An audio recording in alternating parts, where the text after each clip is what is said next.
السلام علیکم و رحمت الله و برکاته. الحمدلله و الصلاة و السلام علی رسول الله. برادران و خواهران عزیز، الله را همیشه دعاگو هستم که همگان شما را خدای مهربان حفظ کند. الله مهربان کارهاتون را برار و برکت و کشایش نصیب گرداند. و الله مهربان همیشه دعاگو هستم که خاتمه کارمان بخیر کند. الله را دعاگو هستم که از همه سختی ها و بیماری ها و مشکلات ها خداوند ما و شما را نگهبان باشد. یک سوالی که بسیار امروز چه به طریق خطی چه به طریق تلفنی از من میپرسند این است که حاجی بابا همین در روز جمعه مردم ما با جمعه تبریک میکنیم، ولی من هم از بس که در همین فیسبوک هم در وایبرم خلاص همین تبریک ها زیاد میآیند و مردم امروز همین کار را بگیم برای خودشون پیشه کردن. آیا همین درست هست یا نه؟ آیا مقصد با گفتن همین جمعه مبارک شود ما در پیشگاه خداوند گناهگار میشیم یا نه؟ برادران و خواهران عزیز، این یگان مسئله جدی نیست. یگان مسئله بگیم خیلی برای ما و شما یگان مهم باشد مهم نیست. جمعه مبارک باشد گفتگی دهم، ما و شما در پیشگاه الله ذوالجلال گناهگار نمیشیم. ما چی سخنی بد گفتیم؟ ما چی کاری نادرست کردیم؟ شما یک کم ترک ایستاده ببینین. از همین لحاظ ما اگر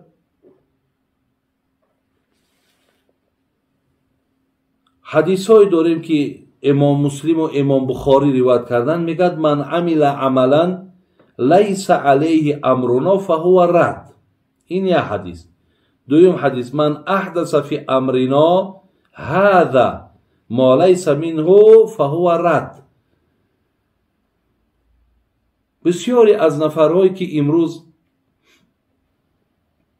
بگیم همین معنی مردم را گیج میکنن که رنگی که دیگر یگان کار نداره، دیگر نمیداند که مقصد راه خدمت چگونه هست، بعد دیگر این همین مسئله دا یک وقتا مردم من میکردن که در طعام خوردن بسم الله الرحمن الرحیم نگو، زیرا که پیامبر بسم الله الرحمن الرحیم نگفته است. پیامبر بسم الله گفته است، ولی امام نووی در شرح صحیح مسلمش که او متخصصند، اونها حدیث شناسند، اونها با حدیث کار کردن، اونها را بگیم همون یک گردک خاک پاش ای هزار همین نفرهایی که امروز همین سخنه میگم بالاتر و بهتره. در جایی که امام نووی سخن میکند 1000 تا همین روزهایش که میبرایه و گپ میزند گپی اینها 5 ارزش نداره. وقتی امام نووی میگد که بسم الله که پیامبر گفته است، اگر رحمان رحیم هم که بگذارین مقصد جایزه درسته میگد، زیرا که پیامبر امر نکرده. از همین حدیثی که آمد که بین هر کاری رو که شما میکنید در او اگر امری ما نباشد او رده. یعنی اگر پیامبر امر میکرد که فقط بسم الله بگو رحمان رحیم نگو، ما نمیگفتیم. یا پیامبر اگر امر میکرد که شما جمعه را مبارک نگین یا کسی را به جمعه تبریک نکنین، ما نمیکردیم. لیکن ما نداریم همین خیل یگان حدیثی که پیامبر ما را از جمعه را مبارک گفتن تبریک کردن. یک کس بگوی جمعه خدا قبول کنه، پیامبر من کرده باشه ما نداریم همین حدیث. باشد بیار که پیامبر امر کرده باشد که در روز جمعه یکدیگر را تبریک نکنین، کنی هم حدیث. یا فقط همین دلیل دارن پیامبر و اصحاب او این کار نکرده است. نکردن معنای او را ندارد که پیامبر من کرده باشد.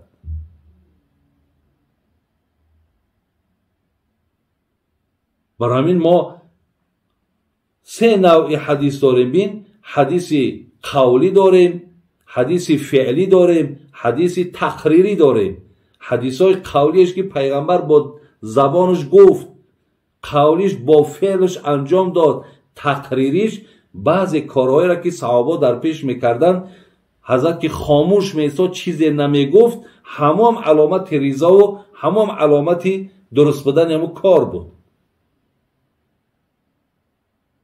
برای همین از همه شما دادرها و خواهرای عزیز من این قدر مثال با شما گفتنیم که یکدیگر را با جمعه تبریک گفتن فقط ایرا همچون یک اعتقادی که باید سنت باشد، فرض باشد، واجب باشد یا مستحب باشد، یعنی این اعتقاد شما نکنید که اگر کسی را تبریک نکند گناهگار می شود، یعنی این اعتقاد باید شما نداشته باشید. همچون به خاطر که روز جمعه روز مبارک که هست، روز خیر که هست، بین حتی در روز جمعه ایرا افضل روزها خوان پیامبر، افضل ترین روزها روز جمعه هست. چگونه ای که میگد بهترین ماها ماه رمضان است، بهترین شبها شب قدر هست، بهترین روز روز جمعه. ایرا پیامبر من گفته است. و همچنان بینن جهتهای فضیلت این روزه. میگه یکم میگه آدم در همین روز آفریده شد، یعنی روز جمعه خداوند انسان آفرید. دو، در همین روز ای جنت بیرونش کرد. سه، در همین روز با داخل جنتش کرد، یعنی خلقش کرد، داخل جنتش کرد، با ای جنت بیرونش کرد. همین در روز جمعه شده. چهار، در همین روز جمعه ساعتی هست، دقیقه هست که اگر انسان الله را دعا کنه دعاش خدا قبول میکنه. خب دیگر قیامت هم در همین روز جمعه میآید. دیگر در همین روز اگر کسی ای دنیا بگذرد خدای مهربان او را ای فتنه قبر محفوظ نگه میدارد، یعنی عذاب قبر یا شکنجه قبر برای او بنده که روز جمعه میگذرد مقصد آسانی دارد، سبکی دارد، آزادی دارد. پیامبر میگه هیچ جماعتی نماز صبح با جماعت صبح نماز روزی جمعه برابر شده نمیتواند. دیگر گفت که ای جمعه تا جمعه کفارت تمام گناه های امت می. این قدر فضیلت ها در این روزای جمعه هست، این قدر برکت و خیر در این روز است. وقتی یک آدم ما میگیم جمعه مبارک، این دعای هستند، یعنی معناش همینه که خداوند ای تو جمعه را قبول کنه، خداوند تو را با جمعه دیگر رسانه. مقصد مبارک گفتن خودش دعا هایی، یگان جای خطر نداره، یگان جای واهمه نیست که ما بگیم که تا همین جمعه را مبارک گفتی و تو تمام، یعنی با بدعت در رفتی، مادامی در بدعت رفتی تو در گمراهی رفتی، مادامی در گمراهی رفتی تو جهنم رفتی. این خیلی معنا نمیکنه هیچ کس، زیرا هیچ حدیث نامد از پیغمبر از این کار ما را منع کرده باشد. در چیز امر من کرده به جان و به دل و به سر قبوله، یکی در چیز نهی نکرده است. معنای نگفتن پیامبر یا نگفتن اصحاب او مقصد ای چیه؟ ای را بینین.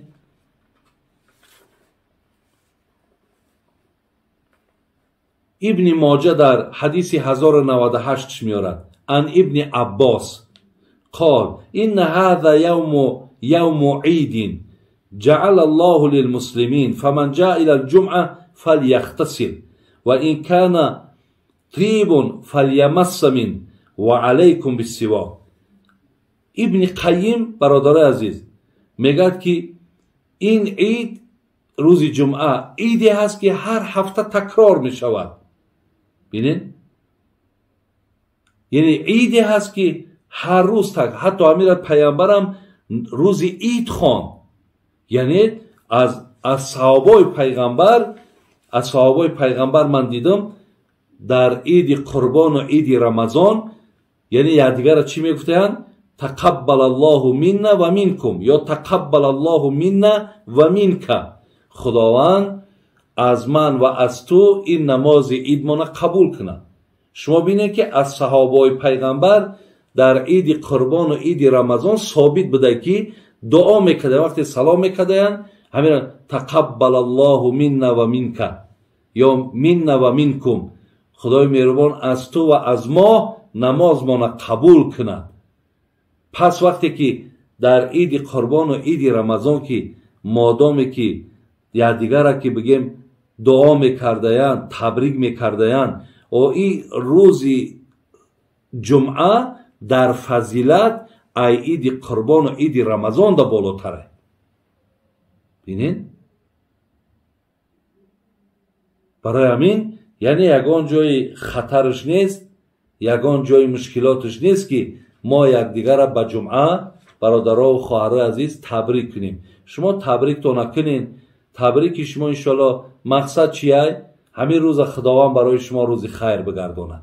فقط بله از پیغمبر و اصحاب او به خاطر آن نگفتن که هر هفته یک عید تکراری گفتیم. ابن قیم یک عیدی است که هر هفته تکرار می شود. ایرا هر هفته مقصد تبریک هم شاید به همین خاطر از اصحاب پیغمبر چیز مثال در این بابت نآمده است، یا اینکه خود همین نماز همین روز جمعه که در حدیث خواندیم خودش روز عید که هست دیگه ضرورتی مثال به گفتنش نیست، گفتگی به همین بیانه. و الا اگر یگان چیز مهم میشید در حدیث ها پیامبر امر میکرد که شما یادگار را به روز جمعه من مثال تاکید تون میکنم که یعنی تبریک نکنین گفته، میگفت چیزی مادام نگفته است یعنی این معنی را ندارد که ما یکدیگر را تبریک نکنیم.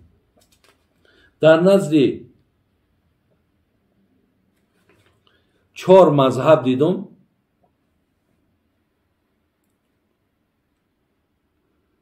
خب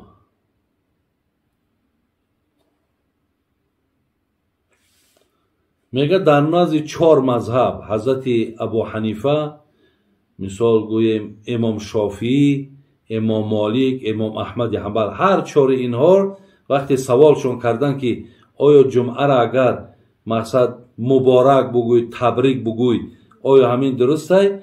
گفته است با که ندارد، یعنی تبریک گفتن یکان گناهی ندارد. ایرا صاحب 4 مذهب گفته، یا مذهب هم نگفته. محمد ابن زیاد گفت که دیدم که ابو امامه باهلی صحابه پیغمبر میگه بین خودشان میگفتن که تقبل الله منا و منکم، همون سخنی پیشتره که من گفتم. حضرت جبیر ابن نفیر گفت که بین اصحاب رسول الله تهنیت بود. یعنی صحابه پیغمبر هم شاهدی دادن که بین یکدیگر ما یکدیگر تهنیت یعنی تبریک میکردیم. به این خاطر برادرها و خواهرای عزیز تبریک گفتن روز جمعه یعنی در هیچ جا منعش نآمده، نگفته است که کسی همین کار کنه همین کار بدعت و شما در این گناهگار میشین، زیرا پیامبر مقصد نگفته، اصحابش نگفته. انا ما علتش آوردیم که برای چی نگفته است، ولی کسی گویدم یعنی در هیچ جای نآمده است که پیامبر ما را منع کرده باشد. برای کسانی که میگن جمعه را تبریک گفتنش بدعت باید دلیل حجت بیارن. کنی حدیثی که صراحتا پیغمبر امر کرد که شما جمعه را باید دیگر تبریک نگید، بیار امر اگر دلیل صراحتا آمده باشد قبول نباشد. این نگفتن پیامبر برادرای عزیز این دلیل شیده نمیتواند. الله مهربان و خیبتامون را بخیر کنه و ایمانامون را با سلامت نگه داره. سلام علیکم و و رحمت الله و برکاته.